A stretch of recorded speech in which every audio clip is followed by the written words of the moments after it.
حبيب، ما هي طبيعة الدور الذي قمت به أنت شخصيا، لا سيما وأنك بنيت كتابك على تورط هذه الوحدات في عمليات مجازر ومذابح من التي وقعت في الجزائر؟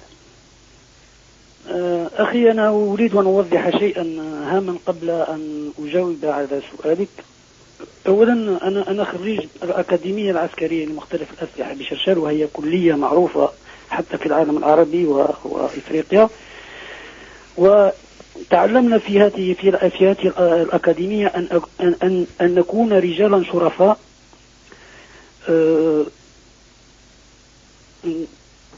أن نضحي من أجل هذا الوطن الذي بالنسبة لنا هو كل شيء. لكن أما كنت تعتبر أن هذا الوطن مهدد من الجماعات المسلحة التي ترتكب المجازر أو المتهمة بارتكاب المجازر ضد الناس، وأنك يجب أن تقاتل هذه الجماعات؟ هذا ما أردنا فعله منذ 92 و 91، ونحن نسمع عن هذه الجماعات التي تحمل السلاح وتريد أن تفرض نفسها بالقوة، وهذا بالنسبة لنا كان شيء مستحيل، أمر مستحيل. وبالنسبة لي فإني كنت مقتنع اقتناعا شخصيا بأن أقاتل هذه الجماعات التي تريد أخذ النظام بالقوة. أريد أن أقول لك شيئا، هو أنه في الأكاديمية عندما نتخرج وكل دفعة... لا أريد حبيب، اسمح لي، ما عنديش وقت أستمع كثير إلى يعني أشياء خلفيات كثيرة، وإنما أريد إجابات مباشرة على أسئلتي. هل شاركت أنت بشكل مباشر في عمليات مجازر تمت للمدنيين؟ نعم. بدأ هذا منذ 1992 عندما التحقنا بالوحدة فرقة مكافحة الإرهاب، والتي كانت تحت قيادة الجنرال محمد العماري الذي هو اليوم هو القائد العام للقوات المسلحة في الجزائر. وهذه الوحدات كانت تعمل تحت قيادته مباشرة وتحت قيادة الجنرال فضيل الشريف. هؤلاء الجنرالات وبعض الجنرالات الآخرين هم الذين قادوا هذه الوحدات الخاصة. ومنذ البداية قمنا بعمليات كهذه في عدة أنحاء من الجزائر العاصمة، مدينة البليدة، مدينة بوفريك، المدية البرواقية. أنا أريد منك أن تذكر لي عملية واحدة فقط استهدفت أناسا عزل. هذه العمليات يمكن أن تتم ضد المسلحين بهدف حماية أمن الدولة، وهذا حق لهذه القوات أن تقوم بحماية أمن الدولة.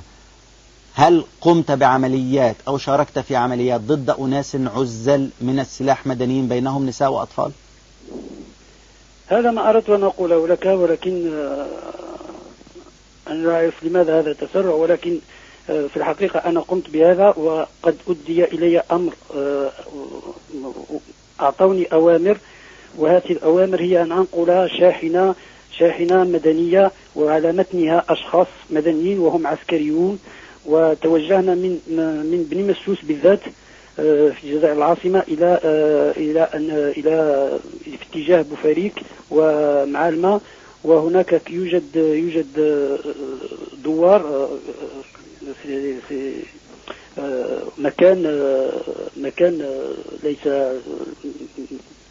أناس فقراء وبسطاء في الجبال هكذا، قرية يعني. نزل قرية، ونزل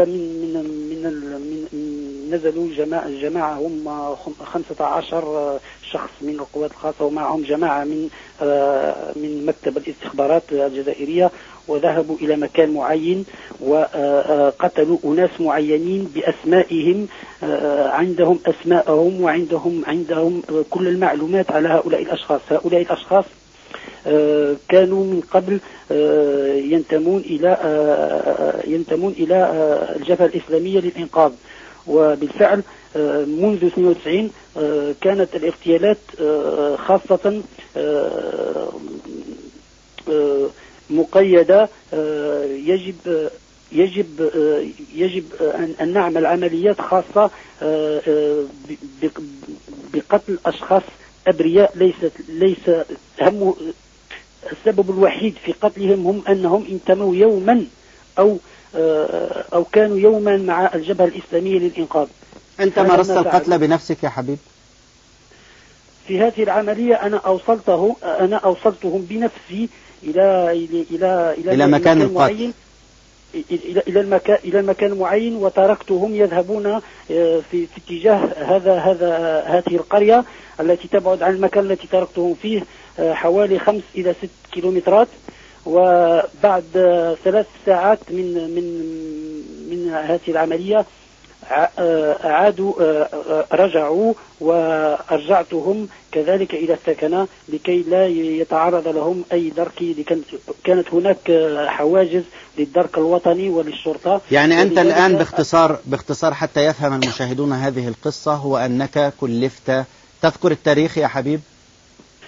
في سنة 1993 شهر مارس على ما أظن، كلفت بنقل بعض الدركيين من منطقة ما، حملتهم في سيارة إلى قرية حيث قاموا بقتل الأناس الموجودين في هذه القرية. ليس دركيين، رجال من القوات الخاصة، لقد قلتها وأعيدها، ليس دركيين، لأن الدركيين كانوا يعملون حواجز في الطرقات، وأنا كانت مهمتي أن لا يقترب دركي من العربة، من السيارة. هذه هي مهمتي بالنسبة في هذه المهمة. طيب، هل هناك عمليات أخرى أنت شاركت بشكل مباشر فيها؟ كثير من العمليات، ولكن عمليات كانت تستهدف كما قلت لك من قبل أشخاص كانوا ينتمون إلى الجبهة الإسلامية للإنقاذ، أو أناس يشتبه بهم أنهم كانوا يعملون مع هذه الجماعات المسلحة، وذنبهم الوحيد أنا لم أرى شخصا منهم يحمل سلاح. أخرجوا من ديارهم بطريقة غير شرعية وغير قانونية، ثم يوجد هناك عمليات اختطاف وقعت عبر كامل الجزائر، مستهدفة بعض الأشخاص المعينين. أنت في كتابك هنا ذكرت أنك رأيت ضباط يقتلون أطفال ويحرقون جثث وأشياء كثيرة ذكرتها في الكتاب. نعم. هناك تشكيك كبير في هذه المعلومات التي ذكرتها، كما هناك تشكيك فيما تقول به الآن. أنا ذكرت أسماء في الكتاب، ذكرت أسماء وأماكن التي وقعت فيها هذه المذابح أو هذا التقتيل. وأريد أن أقول فقط يكفي من قول أن هذا إسلامي وهذا سارق وهذا إرهابي وهذا مع بليش. هذا نقطة مهمة أريد أسألك فيها. عملية القتل هذه تحتاج إلى عملية تحفيز. كيف يمكن أن يقبل إنسان على قتل طفل أو حرقه بالأساليب البشعة التي ذكرتها في كتابك؟ ما هي الدوافع التي أيا كان يعني أدمية هذا الإنسان، كيف يقدم على أن يمثل بجثة طفل أو يحرق جثة امرأة أو يقتلها من الأصل؟ ما هي الأشياء التي يشحن بها الإنسان حتى يفعل هذه الأشياء؟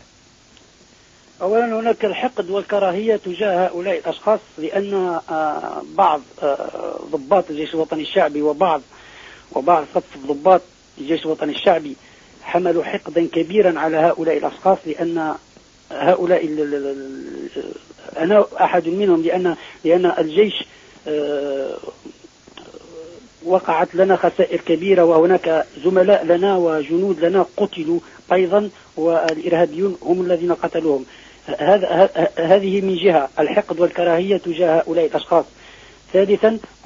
ثانيا هناك عمليات المخدرات التي انتشرت بصورة بشعة داخل السكنات العسكرية، وحتى الآن لقد قلت بأن 80% من ضباط الصف ومن الجنود لست أعلم من أين يحصلون على المخدرات، ولكنهم يجدون هذه المخدرات، وهي مخدرات خطيرة وخطيرة جدا. ما الذي دفعك يا حبيب إلى كثيرون هربوا من الضباط ولم يكتب أحد كتاب؟ ما الذي دفعك إلى كتابة هذا الأمر؟ ما هي القوة التي تقف وراءك؟ تعلمت شيئا. أنا كنت في الجيش وتعلمت أشياء كثيرة. تعلمت أشياء كثيرة، تعلمت التضحية، تعلمت الواجب، أشياء لا نستطيع أن